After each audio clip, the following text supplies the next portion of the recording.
전략 포인트 살펴보는 시간입니다. 현물시장의 전략을 알아보겠습니다. 현대증권 배성경 연구원과 함께하죠. 연구원이 안녕하세요. 네, 안녕하세요. 네, 오늘 장 어디에 중심을 두고 보고 계신가요? 예, 일단 전반적으로 볼 때는 지수의 추가 조정 압력은 상당히 좀 제한적으로 예상을 해볼 수가 있겠고요. 역시 실적 호전 섹터에 대한 분할매수 관점의 대응이 바람직할 것으로 보고 있습니다. 네, 추가 조정 압력은 제한적이다. 그렇다면 위쪽으로 바라볼 수 있는 건지 아니면 제자리 걸음을 예상을 하시는 건지 시장 전망 어떻게 하십니까?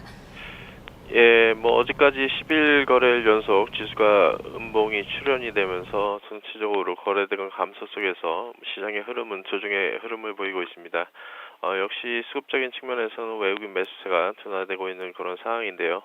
역시 유로존 이슈가 전일 그래도 그리스가 IMF 자금을 상환하면서 3주간의 시간을 벌었고요.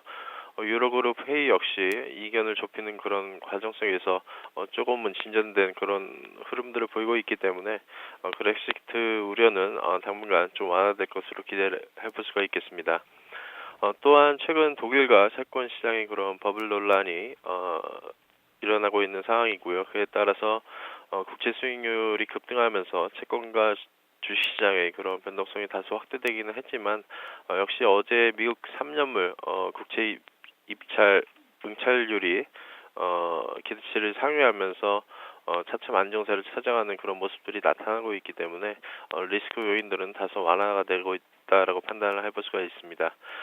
또한 오늘 예정된 이제 유로존 GDP가 변수가 될 예정인데요. 일단은 전체적으로 최근 IMF와 EU 집행위에서의 그런 유로존에 대한 경기 전망이 상향 조정되고 있다는 점을 고려했을 때에는 일단 오늘 예정된 GDP 결과가 시장의 예상치를 충분히 충족시켜줄 것으로 기대를 해볼 수가 있겠고요.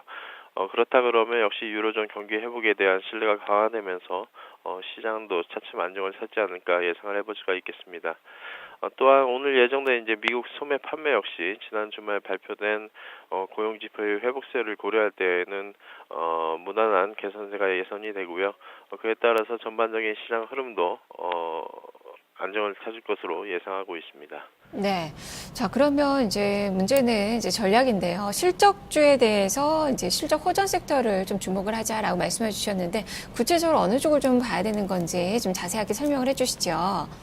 예, 역시 이제 최근 외국인 매수세가 다소 둔화가 되면서 우리 시장의 조정 흐름이 이어지고는 있지만 오늘 다시 그래도 장 초반부터 외국인의 매수세가 다시 이어지는 그런 흐름들을 고려했을 때에는 대형주의 반등이 예상되는 그런 국면으로 보시면 될 것 같고요. 역시 대형주 내에서는 1분기 실적 호전과 그리고 2분기까지 실적이 개선될 수 있는 그런 섹터가 이번 반등 국면을 주도할 수 있는 섹터가 될 것으로 보고 있습니다. 역시 대표적인 섹터는 화학과 정유 그리고 증권 섹터와 중국 소비 관련 sek터가 될 것으로 판단을 해볼 수가 있겠고요.